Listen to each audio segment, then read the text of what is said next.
In the 1960s, a hill in southeastern Turkey was entered into the record and dismissed as a medieval cemetery. The file was wrong. 30 years later, the same hill exposed carved limestone pillars dated to 9,600 BCE. No city around them. No pottery record around them to explain the sequence. No farming system is large enough to explain the labor. Then the builders buried the entire complex under tons of rubble. The structure survived. The explanation did not. And after that file reopened, other ancient records stopped closing cleanly. File reference, cross-site anomaly sequence, status, active, unresolved. The hill in southeastern Turkey did not remain an isolated correction. Once Göbekli Tepe was reclassified, other ancient records began to read differently. Not because the evidence disappeared, because too much of it remained. Structures already documented, dates already published, measurements already verified. But the chain behind them was incomplete. A city aligned to the sky with no recorded founder. An underground network engineered deeper than a simple refuge requires. Stone was transported across distances that remain only partly explained. A desert site preserving astronomical alignment without a written archive behind it. A submerged formation is still disputed between geological explanation and possible human modification. Each case keeps a stable surface record. Each case has a mainstream explanation. Taken alone, the files can be contained. Placed side by side, they begin to show the same fracture. The object survives. The builders blur. The mechanism is reconstructed only in pieces. This is not a claim that one hidden civilization built everything. The file does not support that. It supports something narrower. Across separate sites, the archive preserves the anomaly more clearly than the answer. What follows is not a story. It is a reconstruction, and the record does not close cleanly. Göbekli Tepe, buried temple. The first file begins with a correction, not a discovery, a correction. Göbekli Tepe was not unknown to the record. In the 1960s, the hill in southeastern Turkey was noted during a survey and dismissed as a medieval cemetery. That entry stayed in place. The stones remained under the soil. The file closed too early. Then, in 1994, German archaeologist Klaus Schmidt reopened the site after unusual stones were reported on the hill. The earlier classification failed immediately. What emerged was not a cemetery. It was a monumental complex. Circular enclosures, limestone pillars, carved reliefs. A construction system is placed in a period where the expected support structure is still difficult to locate. Radiocarbon dating placed the oldest enclosures around 9,600 to 8,200 BCE. That date is the pressure point. It puts Göbekli Tepe thousands of years before Stonehenge, thousands of years before the Great Pyramid of Giza. More importantly, it places the site before the usual markers that make monumental construction easy to explain. No city has been found around it. No pottery record surrounds it in the way expected from later settled communities. No established farming system appears large enough to comfortably explain the labor. The structure exists. The support system does not. The pillars were not symbolic scratches on loose stone. Some reached more than 5 meters in height. Some weighed between 10 and 20 tons. They were quarried from nearby limestone. They were moved. They were raised. They were arranged. This required planning before the work began. It required people. It required food. It required coordination. The mainstream explanation does not deny any of that. Archaeology now accepts that mobile hunter-gatherer groups were more socially complex than older models allowed. Seasonal gathering could produce labor. Shared ritual could organize people. Belief could move stone before cities existed. That explanation is reasonable. But revision is not closure. The site still reverses an older expectation. The temple appears before the city. The ritual center appears before the settlement system normally assumed to support it. This does not prove a lost civilization. It proves something narrower and colder. The archive preserved a structure that arrived earlier than the model expected. Inside the enclosures, stone benches line the walls. T-shaped pillars stand in controlled positions. Animals are carved into the surfaces. Foxes, scorpions, birds. The images do not function like random marks. They form a symbolic field. The builders were not only moving stone, they were encoding meaning into it. Pillar 43, often called the vulture stone, remains the most discussed example. It shows a headless human figure, a bird, and other symbolic forms. Some later, disputed interpretations describe it as an astronomical record. One published interpretation proposed a connection to a cosmic impact event around 10,950 BCE. That claim remains contested. It cannot be treated as an established fact. But the panel does not need that claim to remain important. The verified fact is enough. The builders placed complex imagery into a monumental ritual space at a date that forces caution. The stronger the symbol system appears, the less simple the site becomes. Then, the file changes again. Around 8,000 BCE, Göbekli Tepe was deliberately buried. The enclosures were filled with rubble. This was not ordinary decay. It was not simple abandonment. It was closure by action. That burial preserved the complex and removed it from use. Mainstream archaeology can explain this as ritual decommissioning.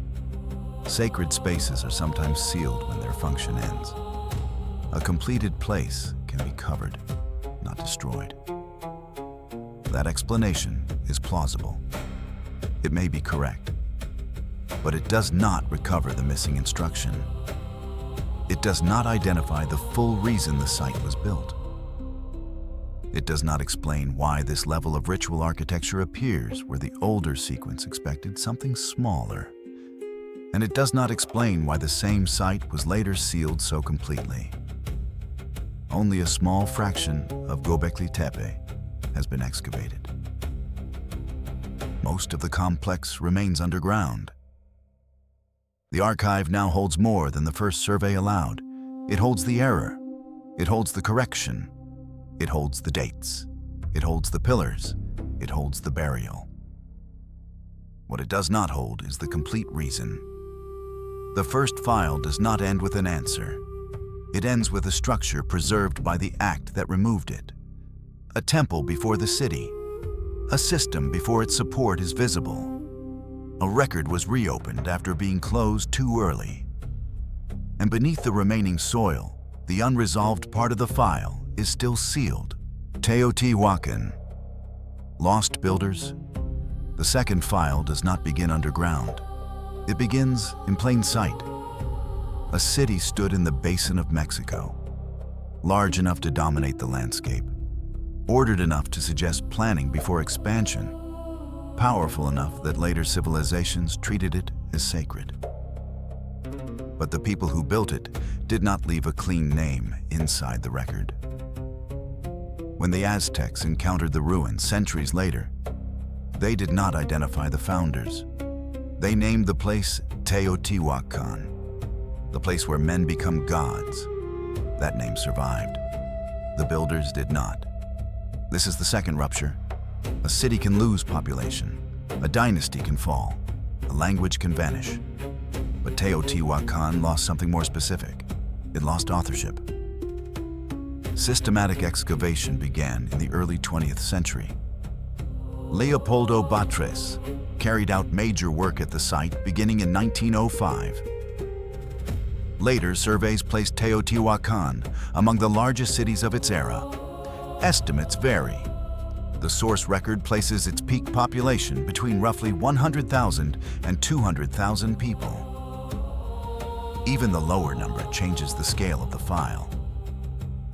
This was not a ceremonial platform built in isolation. It was an urban system. Avenue, pyramids, residential compounds, ritual centers, a controlled layout covering a vast area. The Avenue of the Dead formed the central spine. The Pyramid of the Sun dominated the northern ceremonial zone. The Temple of the Feathered Serpent marked another major ritual point. The city did not look accidental. It looked imposed. The grid carried a repeated orientation. Archaeoastronomer Anthony Aveni described an offset of roughly 15 degrees north of west across major parts of the plan. That does not prove unknown science. It does prove intention. The builders were not simply filling space. They were ordering it. The mainstream explanation remains grounded. Teotihuacan was likely a multi-ethnic metropolis. Its population drew people from across Mesoamerica. Its power may have come through trade, ritual authority, political organization, and controlled access to resources. Its alignments could have been achieved through careful naked eye observation. No lost technology is required. No external builder is required. The file does not need either claim. The unresolved part is colder. The city is well enough preserved to measure, but not well enough remembered to name. Its founder's language remains uncertain. Its ruling structure remains debated. Its earliest civic identity remains unresolved. The architecture survived the collapse better than the authorship did. Then the file descends beneath the surface. Under the Pyramid of the Sun, a natural cave system was found. It had been modified. The pyramid was built directly over it. That placement matters. In Mesoamerican symbolic systems, caves could carry underworld meaning. A pyramid above a cave could bind the surface world to a hidden ritual axis. This is not fantasy. It is a plausible reading of the site's sacred geography. But it adds pressure to the planning problem. The builders were not only constructing upward, they were selecting what lay below. The visible monument was aligned with an invisible feature. A public structure was anchored to a concealed space. Later discoveries made the underground record stranger. Under the Temple of the Feathered Serpent, archaeologist Sergio Gomez reported liquid mercury in a tunnel system. The mercury was reported as deliberately placed. Its source, meaning, and ritual role remain debated. The material fact is narrow. A difficult substance was placed underground beneath a ceremonial structure. The archive records the placement. It does not preserve the instruction. Then Teotihuacan broke. Around the 6th century CE, the city declined after internal disruption and burning. The pattern of destruction does not read cleanly as simple conquest. Evidence points towards selective burning in elite or administrative zones. That indicates social rupture. It does not identify the cause with certainty. The mainstream explanation points to political instability, possibly revolt, possibly pressure inside a multi-ethnic metropolis whose power structure could no longer hold.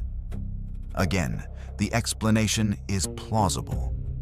Again, it does not close the file. The city's physical plan remained. The memory of its origin did not. The latter name survived because outsiders supplied it. The original name did not survive with equal force. The builder's identity did not survive with equal force.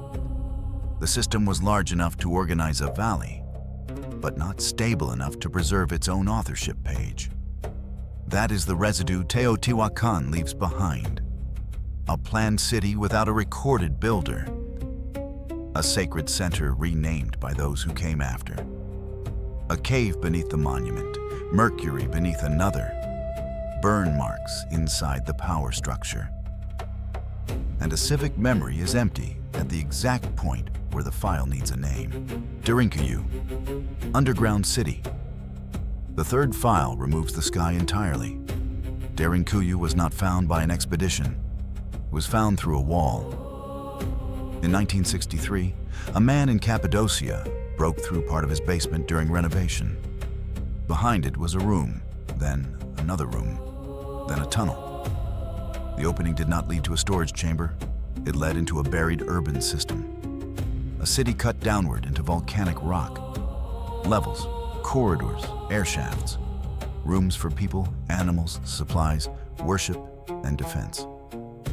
The site was open to visitors in 1969. Only part of it is accessible. The confirmed structure descends through multiple levels. The source record gives 18 levels. The depth reaches roughly 85 meters. Its estimated capacity reaches up to 20,000 people. That number is not the anomaly by itself. Crowds can hide. Communities can flee. The anomaly is that Derinkuyu does not behave like a rough refuge. It behaves like a designed system. The rock of Cappadocia helped make such work possible. Volcanic tuff is soft enough to carve. The region also had reason to build defensively. Assyrian, Persian, Arab, Byzantine, and later pressures moved through Anatolia over centuries. The mainstream explanation is therefore plausible. Existing caves were expanded. Different communities added new levels. Early Christians and other groups used the network as protection. A refuge became deeper over time. That explanation holds part of the file. It does not close it, because the deeper the city goes, the more planning becomes necessary. Air does not distribute itself through 18 levels by belief. A sealed underground population needs breathable flow. Derinkuyu includes thousands of ventilation shafts. Some reach deep into the system. The design allowed air to move through levels without mechanical assistance. This does not require modern engineering. It does require practical knowledge. It requires observation. It requires correction. It requires a system that works before people depend on it. That is the pressure point. A shelter can be enlarged as needed. A ventilation network cannot be improvised endlessly without failure. At scale, the structure must breathe as a whole. The defensive system adds another layer. Large circular stone doors sealed corridors from the inside. Some weighed hundreds of kilograms. They could block the passage. A central opening allowed defense through the sealed stone. That is not decorative architecture. It is a threat, a logic cut into rock. The city also contained storage areas, wells, stables, communal rooms, spaces later used for worship and schooling. This was not merely a hiding place for a night. It was built to sustain absence from the surface. The mainstream file allows this.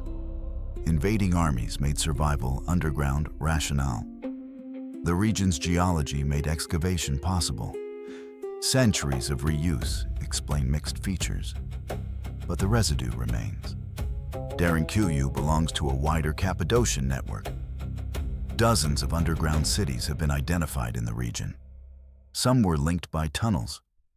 The source record describes a tunnel connection between Derinkuyu and Kaimakli. The system is regional, not accidental. That changes the scale. The question is no longer whether one community carved downward. The question is why multiple communities preserve the same underground logic across a landscape. The original construction date remains disputed. Some levels are associated with Phrygian or later activity. Other sections remain difficult to date cleanly. The deepest layers are not fully resolved. The builders blur across reuse. The first designers remain uncertain. Derinkuyu does not end with escape. It ends with a function. The doors still seal. The shafts still breathe. The levels still descend. The file can describe the system. It cannot fully recover the first reason for building a city below the surface. That is the residue. Not a ruin, a working absence, a place designed to survive underground, while the original threat remains outside the record. Nabta Playa, desert calendar. The fourth file begins in a desert that was not always desert. Nabta Playa lies in southern Egypt, west of the Nile. Today the landscape is dry, but during earlier humid periods, the region held seasonal water. Grassland, cattle, human settlement. A place that could support observation over time. That matters because the surviving stones do not read like random placement. They read like skywork. The site was identified during surveys in the 1970s. Fred Wendorf and later collaborators documented standing stones, burial features, and a stone circle. Associated material placed activity at the site roughly between 6,000 and 4,500 BCE. That places Nabta Playa before the major monumental phases usually associated with dynastic Egypt. The anomaly is not size. Nabta Playa is not the Great Pyramid. It is not a city. It is smaller, quieter, more easily overlooked. Its pressure comes from the sequence. A pastoral community, without a known written archive, left behind an arrangement that appears to preserve astronomical observation. The most stable claim concerns the solar alignment. Researchers, including J. McKim Malville, argued that pairs of stones aligned with the summer solstice sunrise. That interpretation is taken seriously within archaeoastronomy. It does not require advanced instruments. It requires long attention, repeated watching, seasonal return, memory preserved through placement. That alone is enough to matter. A calendar does not begin when it is written down. It begins when time becomes structured. At Nabta Playa, stone appears to have carried that structure. The mainstream explanation is careful. Pastoral groups needed seasonal knowledge. Rain, movement, cattle, ritual gathering, and survival could all depend on cycles. Sky observation would not be ornamental. It would be practical. It would also be sacred. The solar alignment fits that world. The file becomes more contested when the claim moves from the sun to the stars. Some later interpretations propose that inner stones correspond to Orion. Thomas Brophy proposed a more ambitious reading involving stellar positions and dates far earlier than the stone circle itself. Those claims remain disputed. They cannot be carried as a settled fact. The language must stay narrow. Nabta Playa preserves accepted solar alignment. It also preserves disputed stellar interpretations. The difference matters. The file is not weakened by that distinction. It is strengthened by it. Because the verified part already shows structured sky knowledge before the later Egyptian monuments that dominate the public imagination.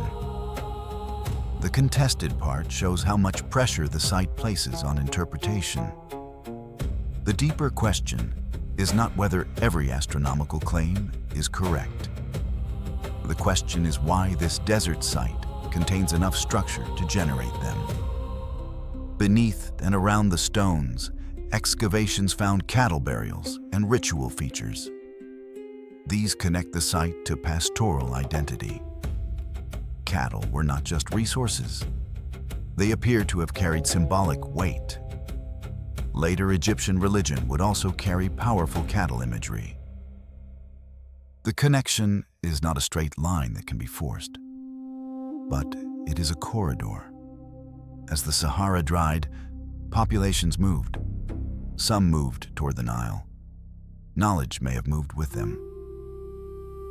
Techniques do not always travel as texts. They travel as practice, as a ritual, as orientation, as the habit of watching the same horizon at the same time each year. That is the residue Nabta Playa leaves. A calendar without a manuscript, a sky record without a named school, a tradition visible only after the land that supported it disappeared. The site was abandoned as conditions changed. The water system failed. The desert returned. The people moved. The stones remained. The archive can date the activity. It can describe the alignments. It can place the cattle burials. It can connect the site to early pastoral culture. But it cannot fully recover the knowledge chain. Who first marked the horizon? How long did the observations continue? How much was remembered when communities moved toward the Nile? How much later did civilization inherit without recording the inheritance? Nabta Playa does not shout. It does not need to. Its anomaly is quiet and durable. The desert erased the setting. The stones kept the pattern. And where writing is absent, the sky remains as the only surviving witness. Stonehenge. Moved stones. The fifth file enters familiar ground. Stonehenge is one of the most recognized monuments on Earth. That recognition creates a problem. The outline is famous. The transport file is not. The large sarsen stones came from a closer source. Difficult, heavy, but still within a local landscape. The blue stones are different. They came from the Preseli Hills in Wales, roughly 200 miles from Salisbury Plain. Across land, across the water, across a route that makes no sense unless the stones themselves mattered more than convenience. The connection was identified in the 20th century. Geologist H. Thomas linked the blue stones to Welsh sources. Later work refined the quarry locations. Research led by Mike Parker Pearson identified specific quarry sites in the Preseli region. The stones were not random. They were selected, quarried, moved, and according to later research, it was possibly first erected in Wales before being dismantled and moved again. That is the rupture. Not movement, selection. The question is not whether Neolithic people could move stone. They could, with ropes, sledges, rollers, rafts, labor, time. The file does not need impossibility. It needs a motive. Why these stones? Why that mountain range? Why carry material that local stone could not replace? Why move it once, then possibly move it again? The mainstream explanation is plausible. The blue stones may have carried ancestral value. Their origin may have mattered. Stonehenge may have absorbed a distant sacred landscape into a new ritual center. That explanation is strong, but it remains incomplete, because sacred value leaves fewer marks than transport does. The quarry can be found, the stone can be matched, the distance can be measured, the route can be modeled. The reason cannot be recovered with the same precision. Some researchers have explored acoustic properties. Certain blue stones can ring when struck. That interpretation remains debated. It cannot carry the file, but it sharpens the same question. Were the stones chosen only for where they came from, or also for what they did?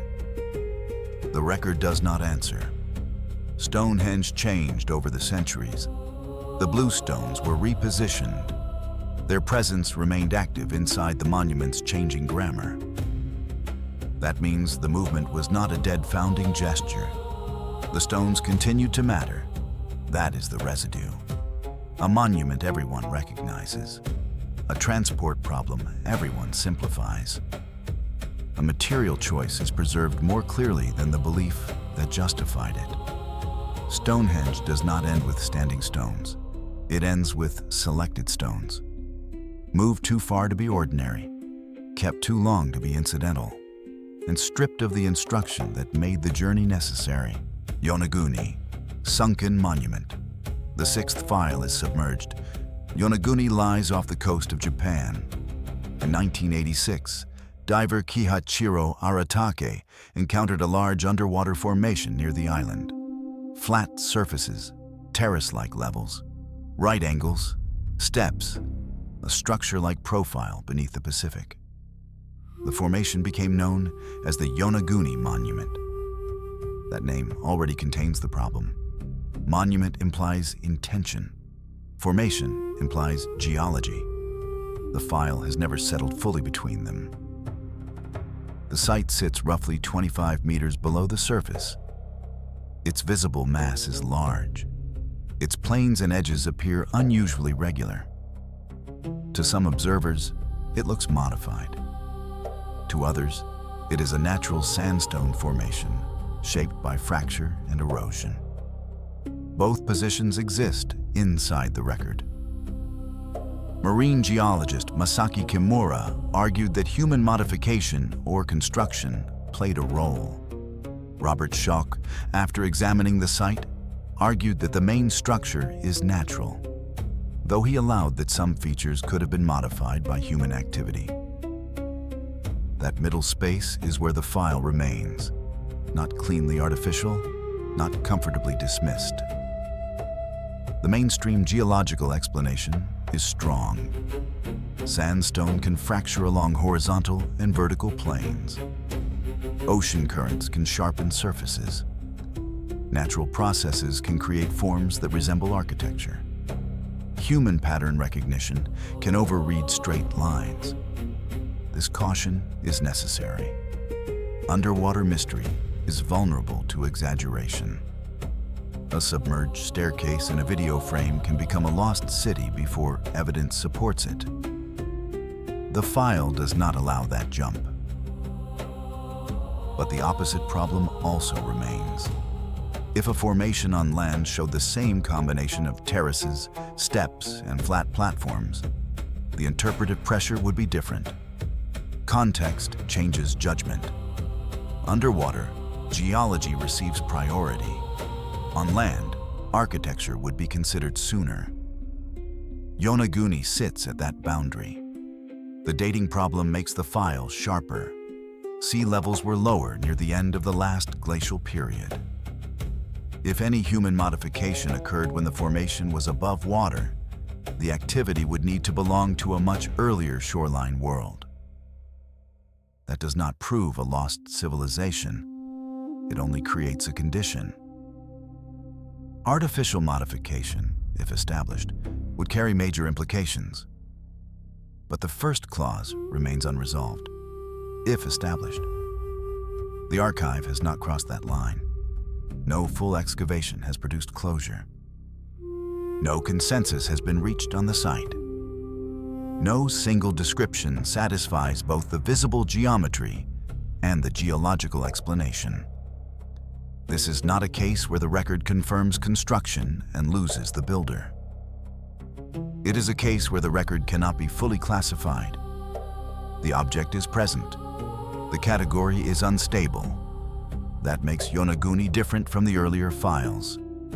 Göbekli Tepe was misclassified, then corrected. Teotihuacan was built, then its authorship disappeared. Derinkuyu functioned, while its first design remains uncertain. Nabta Playa preserves sky knowledge without text. Yonaguni has not even reached a stable first sentence. Natural formation, modified formation, cultural site built on natural rock. The file shifts depending on who reads it. Reported tool marks and carved objects have been cited by artificial origin supporters. Those claims remain disputed. They cannot carry the case alone. The strongest honest position is narrower.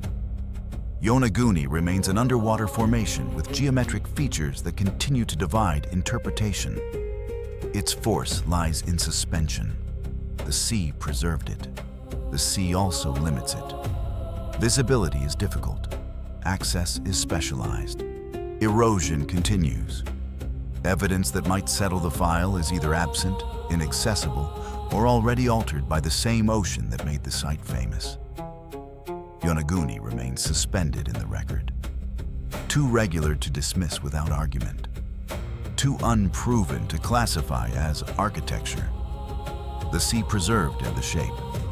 It also damaged the evidence that might have settled it. That is the residue, not a monument confirmed. Not a formation closed, a category failure beneath 25 meters of water. And when the file rises from the Pacific, the next rupture is not shaped. It is precision. The stone fitted so tightly that the method becomes harder to recover than the wall itself. Sacsayhuamán, impossible walls. The seventh file returns to stone, not buried stone, not moved stone, fitted stone. Sacsayhuamán stands above Cusco in Peru. Its walls are built from massive polygonal blocks. Some stones weigh many tons. Some are shaped with numerous faces. They lock against one another without mortar. The joints remain tight. The walls have survived centuries of earthquakes better than many later structures nearby. That survival is often turned into exaggeration. The file does not need exaggeration. The masonry is already severe. Sacsayhuamán is associated with the Inca. The mainstream explanation places the fortress within the Inca state's capacity. The Inca could mobilize large labor forces through the Maite system. They had administrative power. They had quarrying skills. They had a transport organization. They did not need iron tools or wheels to build large works. Experimental archaeology has shown that stone can be shaped with hammerstones. Jean-Pierre Protzen documented practical methods for quarrying, dressing, and fitting Andean masonry. That work matters. It prevents the lazy conclusion that the absence of modern tools means the absence of skill. Ancient builders were not helpless. The file begins from that respect. But Sacsayhuamán still leaves a hard edge. The largest stones are irregular, not standardized.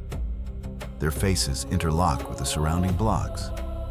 The work is not only heavy, it is exact. A rectangular block can be difficult. A polygonal block with many contact surfaces is a different problem. Each face must meet another. Each adjustment changes the relationship of the whole stone. The visible result is a wall that behaves like fitted geometry under pressure. This is where the tool chain fracture appears. The mainstream model can explain many parts of the process: quarrying, transport, rough shaping, repeated trial fitting, labor organization. What remains less clean is the finest precision at the largest scale. How much time? How many attempts? Which sequence of marking, lifting, lowering, testing, and redressing? How a 100-ton or 200-ton block could be adjusted repeatedly with available methods? The file does not say impossible, it says incomplete. Spanish chroniclers recorded traditions about Cusco and its monuments. Some accounts attribute older works to pre-Inca or semi-mythic builders. Those accounts must be handled carefully. Colonial texts are filtered through conquest, translation, religious interpretation, and politics. They are not clean engineering reports, but they are part of the archive. They show that even early observers understood some structures as older, stranger, or separate from ordinary explanation. That does not prove a lost race. It does show that authorship was already layered. The Inca may have built, expanded, used, and claimed structures within an older sacred landscape. The exact boundaries remain debated. Sacsayhuamán also attracts comparisons to polygonal masonries elsewhere: Egypt, Greece, other megalithic traditions. The temptation is to force a single global source. The file does not support that leap. A similar technique does not automatically prove contact. Independent invention is possible. Stone under gravity creates repeated solutions, yet the resemblance still produces pressure, not as proof, as a pattern. Different cultures, different continents, different times, all converging on a stone fitted so tightly that later observers struggle to reconstruct the full process. That recurrence matters only when kept inside limits. Sacsayhuamán is not evidence that history is false. It is evidence that the practical knowledge of ancient construction was richer, slower, and harder to document than simplified timelines suggest. The wall survives better than the method. The stone is visible. The sequence is partial. The builder's hands are gone. The administrative system can be named. The full operational chain cannot. That is the residue. Not a missing monument, a missing procedure. The record can point to Inca labor. It can point to queries. It can point to hammerstones. It can point to experiments. But when the eye follows the joints across the largest blocks, the file still narrows into silence. The walls stand. The method remains partly outside the record. And the most precise part of the structure is the part least cleanly explained. Easter Island, fallen statues. The eighth file begins with isolation. Easter Island, or Rapa Nui, sits far out in the Pacific, one of the most remote inhabited places on Earth. Its monuments are known globally. Moai, large stone figures, long faces, fixed gazes, rows of statues on platforms. But the postcard image cuts the file in half. The deeper record is not only that the statues stood, it is that they were quarried, moved, raised, modified, and later toppled. A complete monument cycle survived in fragments. Dutch explorer Jacob Roggeveen reached the island in 1722. By then, the statues were already part of a living and damaged landscape. Later, archaeological work documented hundreds of moai. Johan van Tilburg and the Easter Island Statue Project cataloged the known statues in detail. Many remain at or near the quarry at Rano Raraku. That quarry preserves the production sequence. Unfinished statues, partly carved statues. Completed forms are still embedded in stone. The file is unusually clear at the manufacturing stage. It is less clear about the social fracture. The average statue was heavy. Some weighed many tons. The largest successfully erected examples reached an enormous scale. An unfinished statue in the quarry was far larger still. For decades, transport was treated as the central impossibility. How did a small island population move so many statues without wheels or large draft animals? Later experiments changed that question. Carl Lipo and Terry Hunt showed that statues could be walked upright using ropes and coordinated rocking motion. That work does not remove the mystery. It removes a false barrier. The movement was difficult, but not impossible. The better question is why the system continued at that scale. Quarrying, transport, platform construction, ritual placement, resource pressure, inter-clan competition, ancestral authority. The moai were not isolated sculptures. They were part of a social machine. The platforms, or ahu, carried their own engineering. Some involved careful stonework. Some show alignments and coastal placement.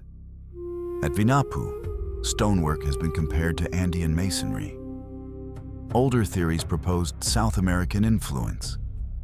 For decades, such claims were treated with skepticism. Then, genetic evidence changed part of the file.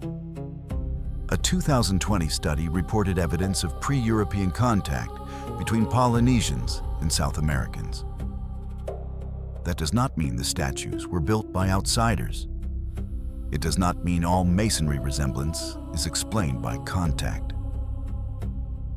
It does mean contact was real enough to revise what earlier skepticism dismissed. This is the important distinction. The file does not support replacement. It supports connection. Rapa Nui remains Polynesian. Its builders remain the island's people. But the island was not sealed from wider contact. The ocean was not only a barrier, it was also a route. The buried portions of some statues add another layer. Excavations revealed bodies extending below ground. Some buried surfaces carried petroglyphs. Carvings were placed where they would not remain visible once the statue stood. That fact is quiet and unsettling. Not because it proves secret messaging, because it shows that visible display was not the whole purpose. Some meaning was buried by design. The statue did not need to be fully seen in order to function. Then the system collapsed into reversal. The standing moai were toppled, not all at once in one clean event, but across a period of social disruption. The mainstream explanation includes ecological stress, deforestation, rats, resource competition, and internal conflict. These explanations are debated in emphasis. But collapse pressure is real. The island's monument system did not simply fade, it was broken. The people who raised the statues, or their descendants, participated in the end of the standing order. That is the rupture. A society invested enormous labor into ancestral forms. Then later, they removed them from the vertical world. The file records production. It records transport. It records contact revision. It records hidden carvings. It records toppling. It does not preserve a clean instruction linking all phases. Why were certain statues completed? Why did others stay in the quarry? Why were hidden marks placed below sight? Why the standing order had to fall? Easter Island does not leave an absence of evidence. It leaves evidence in conflict. The quarry says continuation. The roads say movement. The platforms say authority. The petroglyphs have a hidden meaning. The fallen statues say rupture. The residue is not that the moai cannot be explained. It is that every explanation leaves a different part of the island exposed. The statues stood, then they fell, and the record between those two positions remains fractured. Great Zimbabwe, erased empire. The ninth file is not hidden under soil or sea. It is hidden in treatment. Great Zimbabwe stands in southern Africa, a vast stone complex built without mortar. Walls, enclosures, passages, a conical tower, an urban center tied to trade, power, and state formation. The site was not impossible to see. It was impossible for some early outsiders to accept. When European explorers encountered the ruins, many refused to attribute them to African builders. Some proposed Phoenicians, others linked the site to biblical or foreign origins. Those claims were not neutral mistakes. They were colonial refusals. The structure remained. The credit was removed. That is the rupture in this file. There is uncertainty about who built Great Zimbabwe. That question has been answered. Archaeological work, especially by Gertrude Caton Thompson in the early 20th century, established that the site was built by indigenous African people. Shona-speaking communities are central to the accepted history. The site later became a UNESCO World Heritage Site. The authorship is not a mystery. The erasure is. Great Zimbabwe was the capital of a powerful state. It controlled or benefited from trade routes linking the African interior to the Swahili coast in the Indian Ocean world.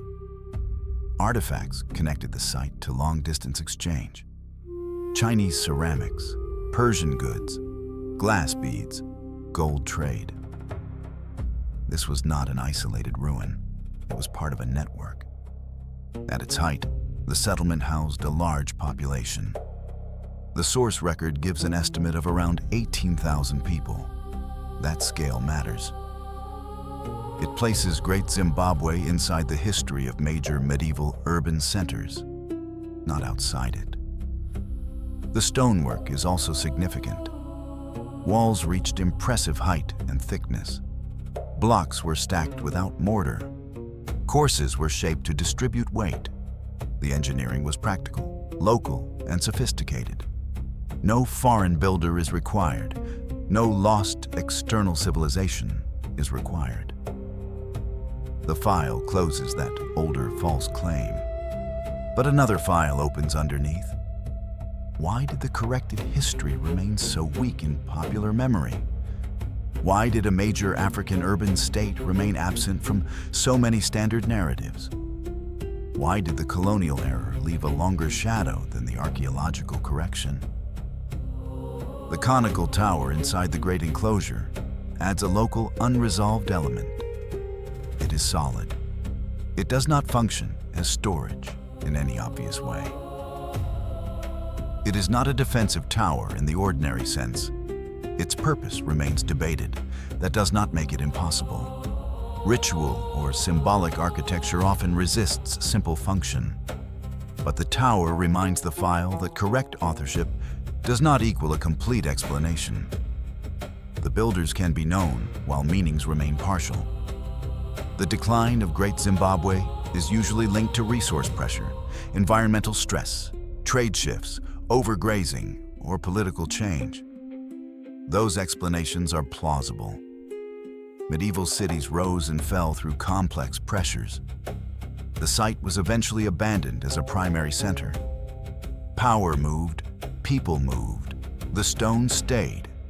The archive can explain much of this. Yet the residue is institutional rather than mechanical. Great Zimbabwe exposes how a record can be damaged after discovery, not by missing stones, by refusing to read them correctly. The first rupture came from outsiders who could not accept African achievement. The second came from education systems that often failed to restore the site to its proper scale. That makes Great Zimbabwe different from the earlier files. Its anomaly is not that no one knows who built it. Its anomaly is that the truth was available, corrected, and still undercarried. A proven empire remained half visible. The fill, therefore, rebelongs in this sequence for a different reason. It shows that archives not only lose answers over time, they can also bury answers through bias. Great Zimbabwe does not need to be made mysterious. Its documented history is already powerful. A Shona-built capital, a major trade node, a stone city in southern Africa. A site was once falsely assigned to outsiders because the correct answer was politically inconvenient. That is the coldest part of the record. The ruin survived. The evidence survived. The correction survived. But the public story lagged behind. The residue is not missing authorship. It is delayed recognition, an empire proven, then left out. And in that absence, the archive shows how history can be erased without removing a single stone. Great Pyramid, Hidden Room. The 10th file is the most famous. That makes it the hardest to read. The Great Pyramid of Giza has been measured for centuries. Drawn, mapped, photographed, modeled, mythologized. Familiarity has not closed the file. It has only made the fracture easier to ignore. The mainstream position is clear. The pyramid was built during Egypt's 4th dynasty. It is associated with Pharaoh Khufu. It belongs to the royal funerary landscape of Giza. It was produced by Egyptian labor, state organization, skilled planning, and large-scale logistics. That foundation stands. The file does not remove the pyramid from Egypt. It begins there. But the structure still carries measurement surplus. Its base was laid with exceptional precision. Its alignment to true north remains extraordinary. Its original casing stones were fitted with remarkable care. Its internal spaces show controlled handling of weight, passage, and mass. These facts do not prove impossible knowledge. They prove discipline at a scale that still resists simplification. The geometry has produced many claims. Some care, some disputed, some overstated. Pi-like proportions are often discussed. Mainstream explanations connect them to Egyptian slope measurement and construction practice. That is plausible. A formal Greek concept of pi is not required to produce a pi-like relationship. Practical geometry can create mathematical echoes.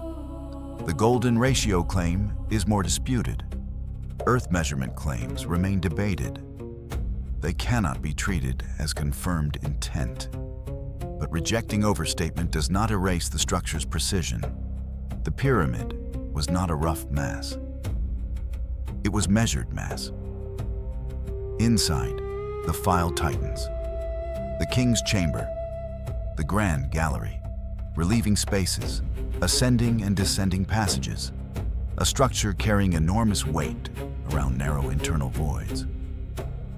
The conventional tomb explanation remains dominant, but the burial record inside the Great Pyramid is not complete in the way a clean theory would prefer. No royal body was found inside. No intact burial equipment survived in place.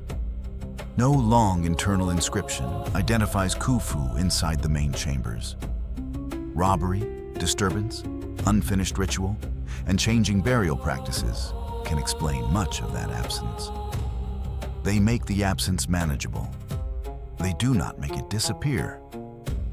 Then, in 2017, muon tomography detected a large unknown void above the Grand Gallery.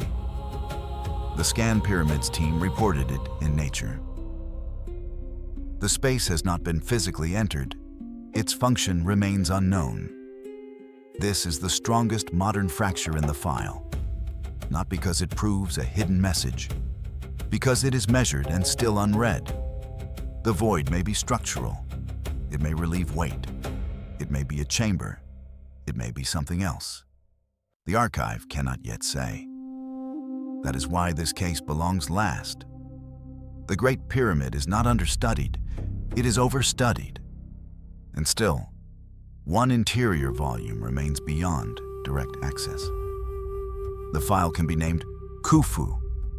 It can map the passages. It can model the geometry.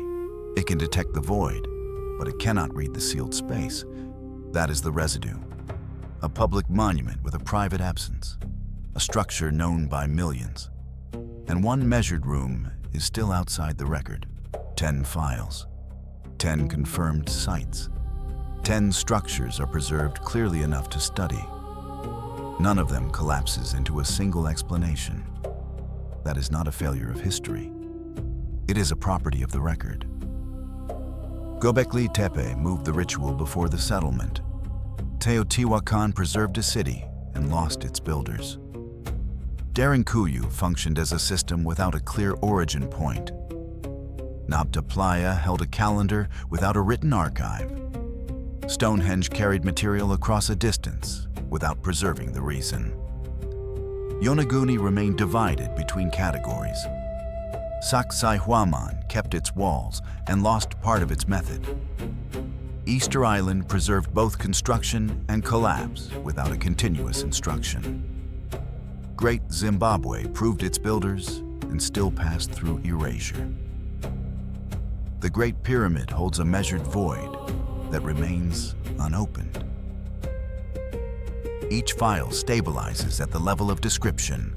Each file destabilizes at the level of sequence. The objects are not hidden. They are documented, measured, excavated, surveyed, reconstructed. But the processes behind them remain incomplete, not missing entirely, not unknown in every part. Partially preserved, partially inferred, partially lost. This pattern does not point to a single hidden civilization. The record does not support that. It points to something narrower. Human systems that were capable, organized, and often precise. and archives that preserve results more reliably than they preserve the full chain of actions that produced them. The result is a stable surface and a fractured depth. The stones remain, the alignments remain, the voids remain. The names, methods, and sequences do not always remain with equal clarity. The file, therefore, stays open, not because the past is unknowable, because the record is uneven. Some layers hold, others think. And where they think, the pattern becomes visible again. The anomaly is not that these places exist. The anomaly is that they exist more clearly than the explanations that follow them. And until those layers close, the archive continues to record without resolving.